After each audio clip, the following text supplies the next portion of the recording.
So today we've got another small project, how-to from the amateur skep. So I like to focus on doing how-tos, not as a professional, but as an amateur, so that people have a better idea as to how to approach things from an amateur's perspective, not spoken to from a professional that you really don't know what they're doing, or they may be going over things that you aren't quite familiar with. So I've done my taillight tint a couple times, a couple different materials. Tonight what I'm going to be doing it with is the VviViD Biohex Micro Cut.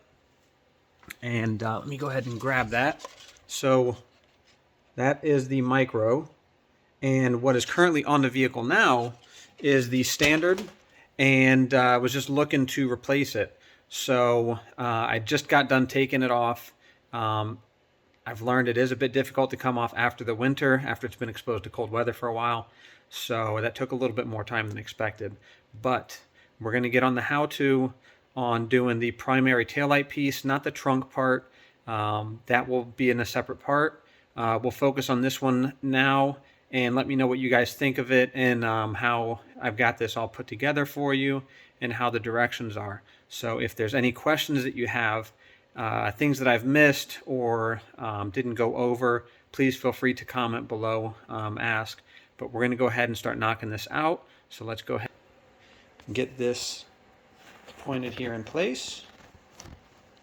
And what you are going to need is, of course, the material. I wipe it down right before the job with some isopropyl alcohol, a nice precise knife. I used the Goo Gone to get rid of the excess adhesive from the previous, and of course a heat gun. So I also use, this does make it quite a bit easier, is a squeegee. So what we're going to do here first is go ahead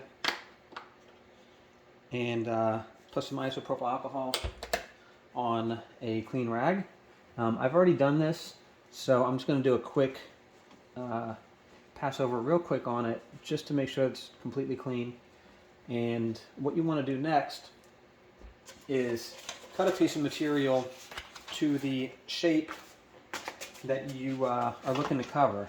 And of course you always want to have excess material. This was a cutout from some excess that I had from doing the headlights.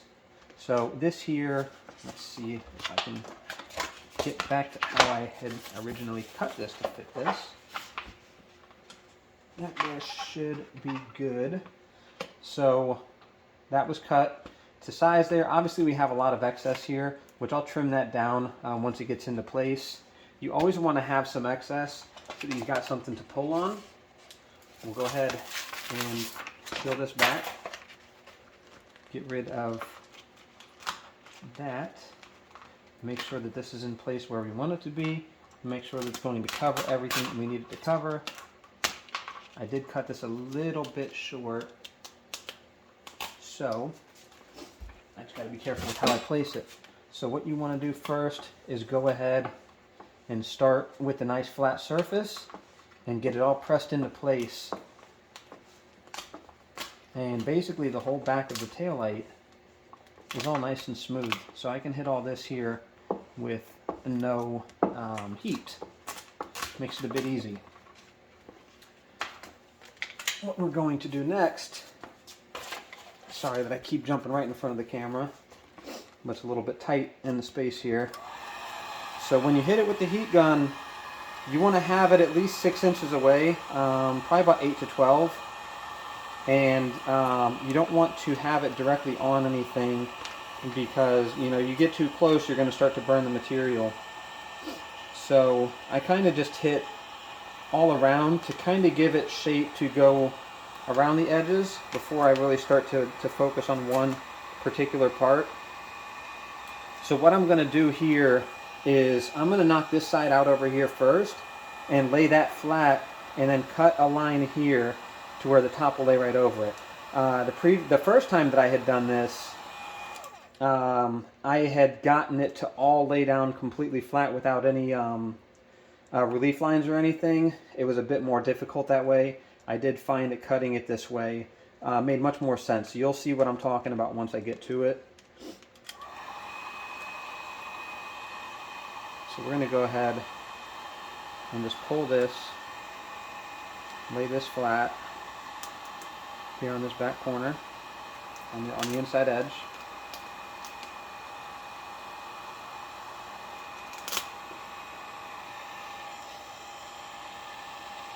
And you could always just get it kind of around the corner here a little bit if you want to, and then just slice it here.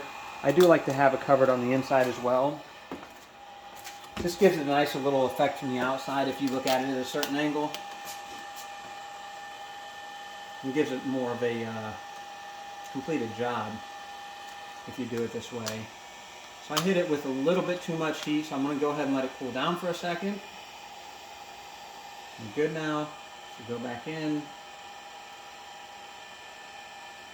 And as you watch this, keep in mind, again, I'm not a professional when it comes to this stuff, so I do still learn as I go, and I of course do make mistakes. I may not have the best methods, and as I had previously mentioned when I was laying this down, I did cut this a little bit short. I would like to have more slack over here to where I could pull it more, but when I was cutting it from the piece that I had, it seemed to make sense when I cut it, and of course it really didn't once I went to go put it on there. So we have a little bit of a wrinkle here at the edge, so we'll go ahead and pull it back. Now this material does have an air release technology built into it, so it makes it to where it's much easier to lay down and prevent bubbles from laying under it. Kind of like the first application that I did was a wet application, did not have any kind of release technology in it, and I was constantly fighting bubbles and debris and whatnot.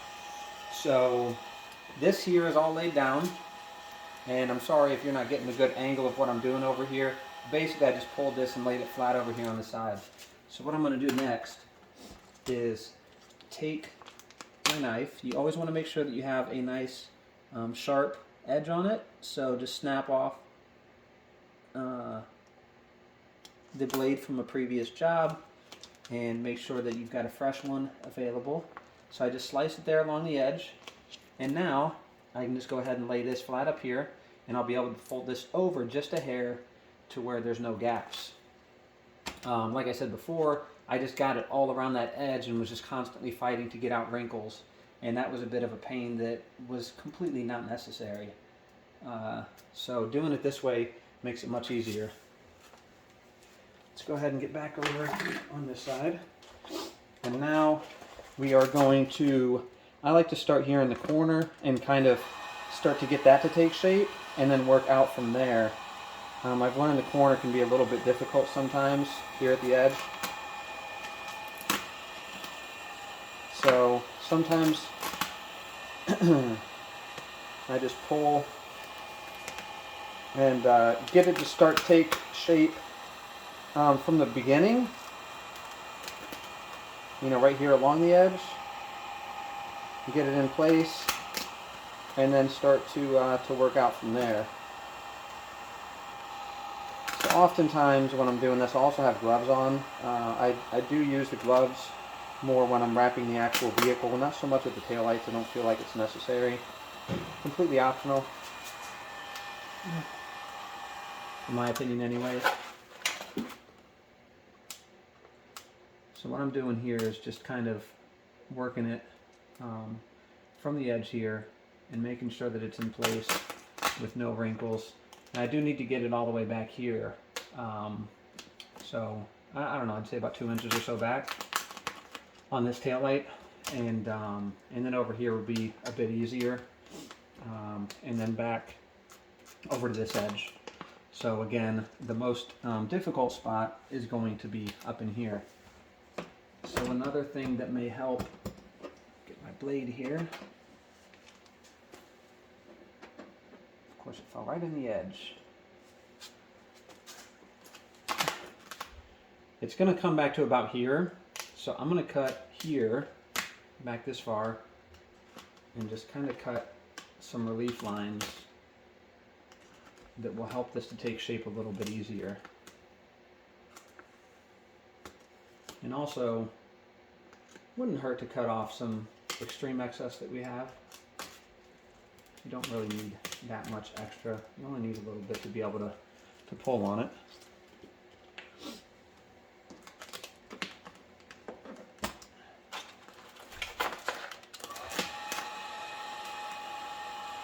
Now with this stuff, you don't want to stretch it too much because it has that pattern in it, and you don't want to distort that pattern and make it look bad or stretched, of course. So be careful with that. Don't give it too much pressure.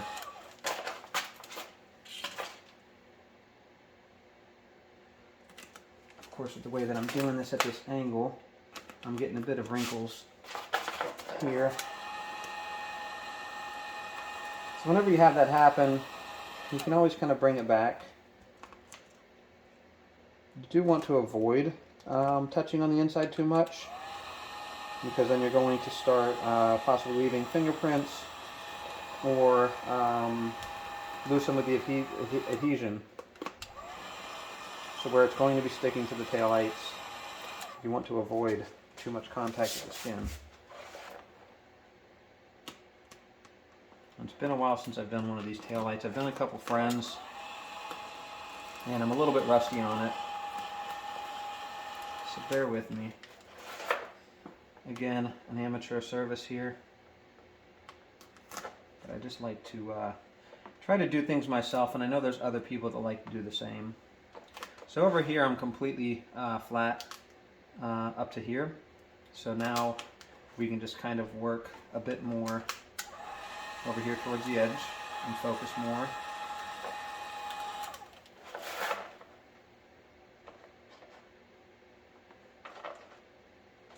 And now with that, we are completely covered to here.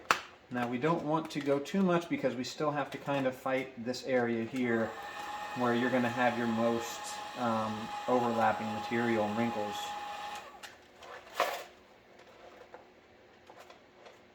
And of course, while you hold your heat gun, you want to prevent contact with the vehicle because of course that edge is going to be hot. I will note that this is no special heat gun. I believe this is about a $20 or $30 gun at like Home Depot or Lowe's.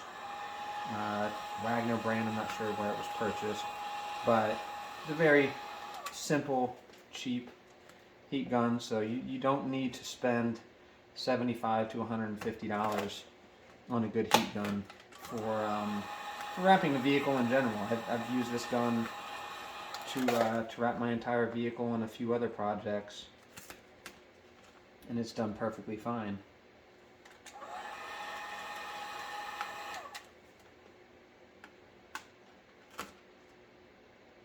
So now we're starting to get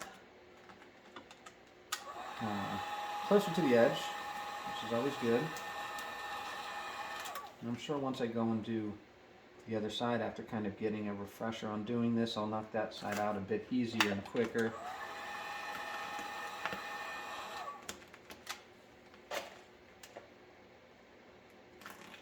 Now what I have learned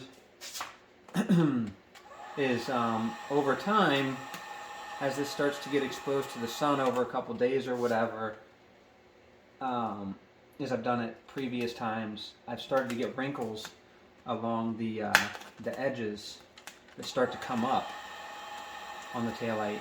So I always try to be, since I've had that happen, I try to be super cautious and make sure that it has a really nice tack around those edges to make sure that it doesn't start to come up once the sun hits it.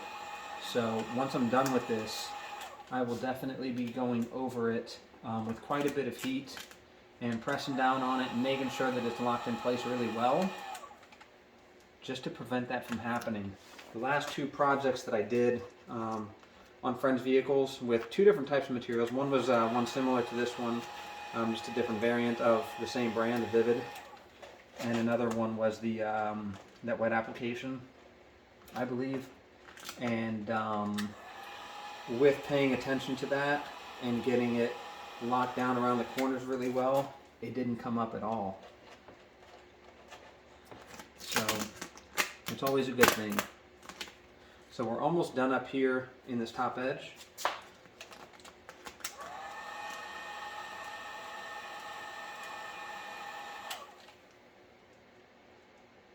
Don't have any wrinkles, which is a great thing.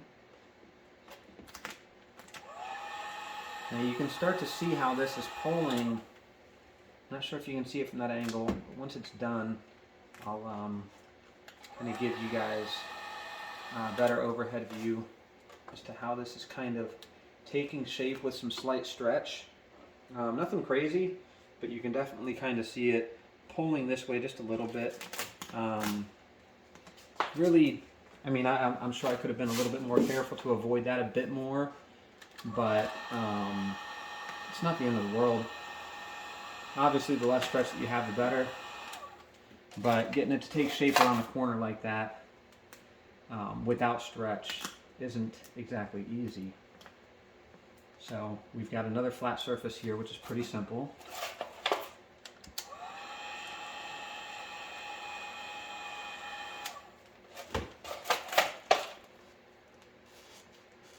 That goes all the way back there. And we are all covered. Go ahead and make sure this bottom here is locked into place well. I did notice that it kind of came up here, it wrinkled up here a bit since I originally laid it down. And I did, you know, do that with no heat. So you always want to make sure that you go back over it, like I was just saying, along all the edges, and make sure that you hit it all with heat.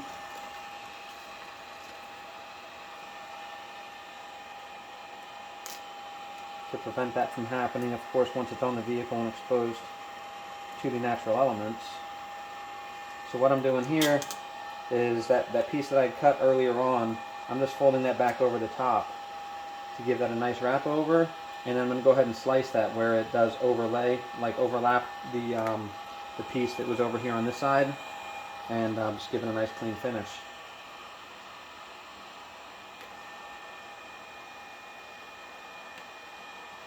So now at this point, this is all basically my precautionary heating and basically sealing to get it to make sure that it locks down well. And if you pull it to where it's not attached to anything and you start to hit it with heat, it allows it to kind of wrap and tuck in a little bit better. If you have it like this and stuck to where it's kind of fighting itself there, it's not going to allow it to lock into place. So loosen that up, hit it over the top here, and just kind of fold it into place. I did have a tiny little bit of wrinkle starting here where this was, so I just kind of pulled that back, and we'll go ahead and do it again. Just enough that it could have possibly grown over time.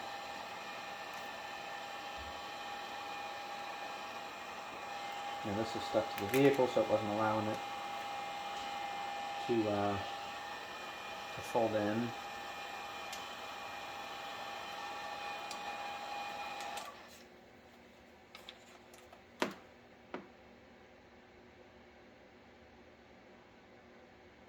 Sorry, I'm just getting a call.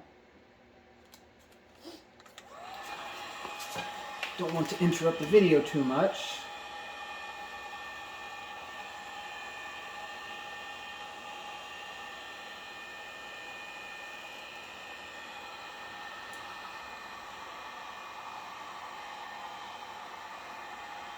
So now that this is all locked well into place, we'll just kind of do some quick. Looks like we've got a tiny little wrinkle there. Tiny. And this is a super simple spot, so let's go ahead and pull it back and lock it. What's going on in there? Oh, that's adhesive. Great. So, what we will have to do here, tiny bit of adhesive that didn't get cleaned up. So I'm going to fold that over to make sure that no dust gets under that. While I do this, get my rag that has my glue gun on it. Of course, you don't want to come in contact with the new wrap with that either.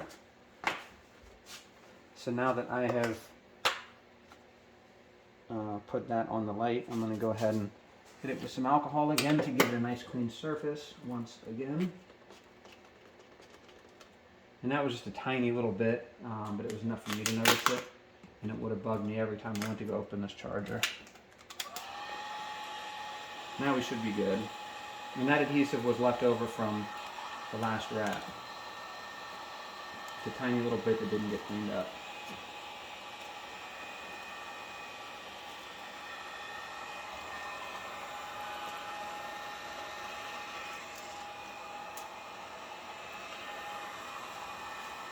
So all along the edges is all nice and wrapped and heated, so we can start cutting.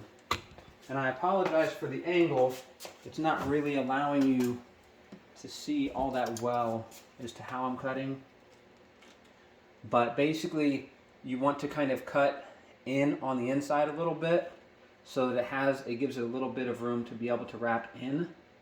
And make sure as you do that, there's no wrinkles where it is wrapping in, because those wrinkles will only grow. So I'm kind of pressing that down with my nails just to make sure that I've got, maybe a 1/16 of an inch or so over the edge. And then you got to cut nice and careful, because if you mess up, you can easily accidentally slice where you are exposed. And of course, a cut like that will be seen on the outside and look bad. And then after this cutting is done, I will go back over it and hit it with more heat to once again lock it in place a little bit better.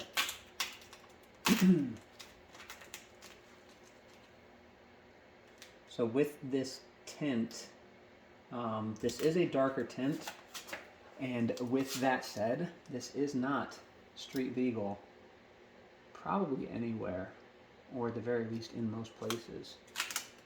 So this is meant for show purpose only. Go ahead, cut that a little bit more. I could have wrapped that around a little bit better, but kind of trying to knock this out a little bit quicker than I probably should. Now what I'm doing here is kind of tucking it into the edge with my nail a little bit before I cut it. And this part is easy. Go ahead and adjust this a little bit, because let me make sure that angle is good.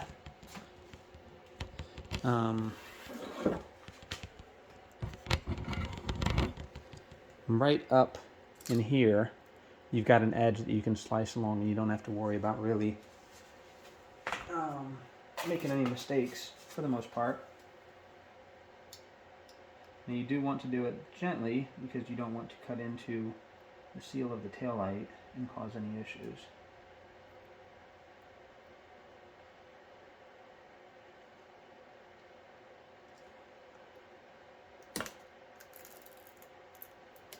So now that is cut. And as I was saying here, I cut that a little bit low, so there's a tiny bit of non-coverage there, but not really even worth pointing out. And then we'll go ahead and slice here along the bottom of the light.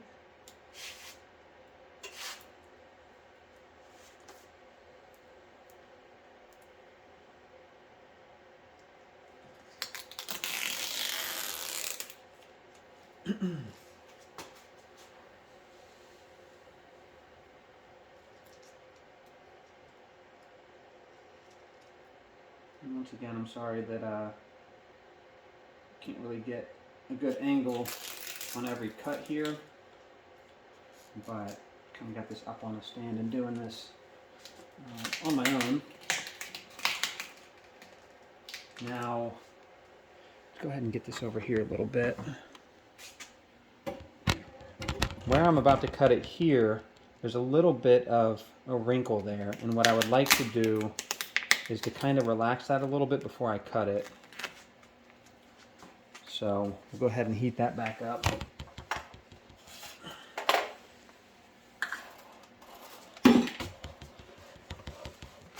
Before I do the slicing, kind of relax that material a bit.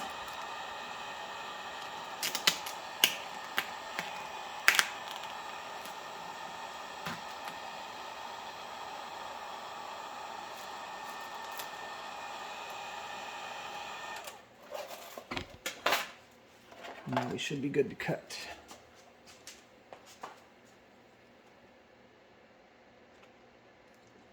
Let's go ahead and get around this corner, just a tad,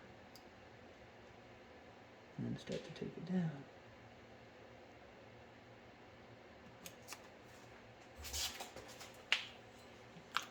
And here in my garage I'm also working around a support beam or support pole.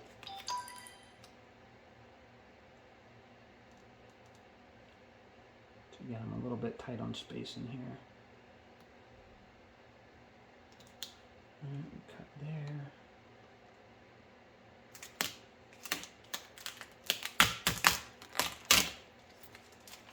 And now that all of the excess is cut off, we are going to go ahead and start to heat it up along those edges.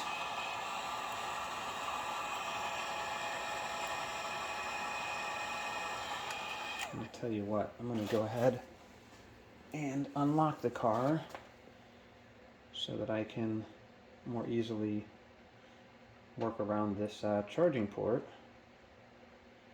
Because you do want to have it locked, otherwise that charging port, every time you press on, it's going to try to open and close. So let's wait for the vehicle to wake up.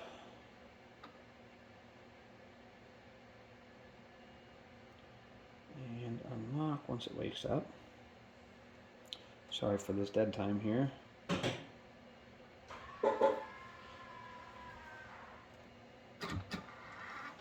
Alright, now that's open.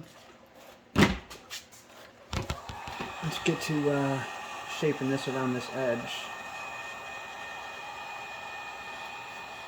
Now this side is a little bit easier in this regard because the passenger side obviously does not have a charging port. So I've got a little bit of wrinkle as I'm trying to bring it in here, as I'm trying to push it over. So I'm trying to avoid that from happening, because again, those wrinkles in time can grow a bit.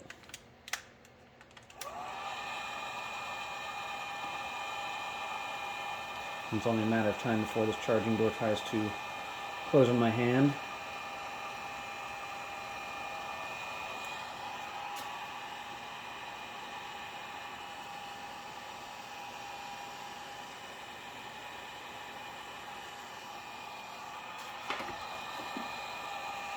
Leave everything in that door area is good. And we'll go ahead and get up under it.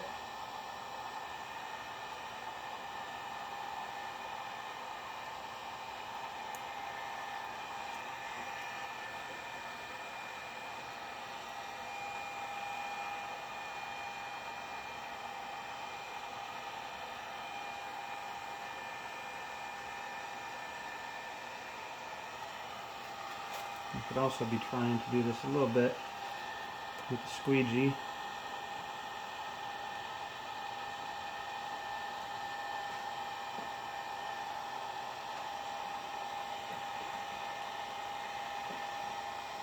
When you do that cut there on the bottom, you want to give it just enough to where you can wrap it around that bottom edge and tuck it into place to give it a nice clean lock in.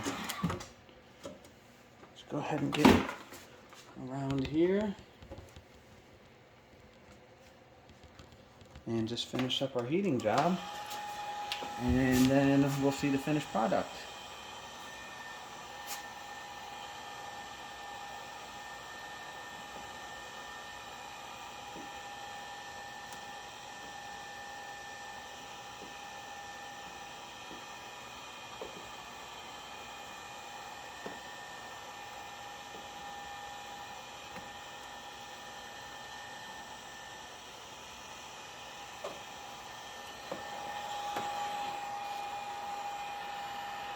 I will also be doing this door here. I don't believe I'll be doing that now because I do need to wrap it up for the night. But I will be doing that piece there and the piece on the trunk lid so that it all matches. Now I can say the light transmission through this tint is great and doesn't really cause any obstruction, but does not mean it's legal.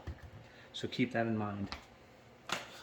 So as you can see here with the light on it, you've got that nice rainbow effect.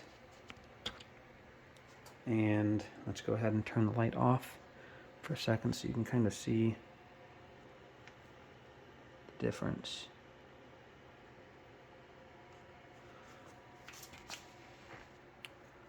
So we are cut all along the edges there. And we are all set. Hope this helped somebody. Please make sure to comment below. And we'll follow this up with doing those other taillight pieces. But comment, let me know if it helped. If you have any questions, if I screwed anything up, please let me know. All right, have a good night, everybody.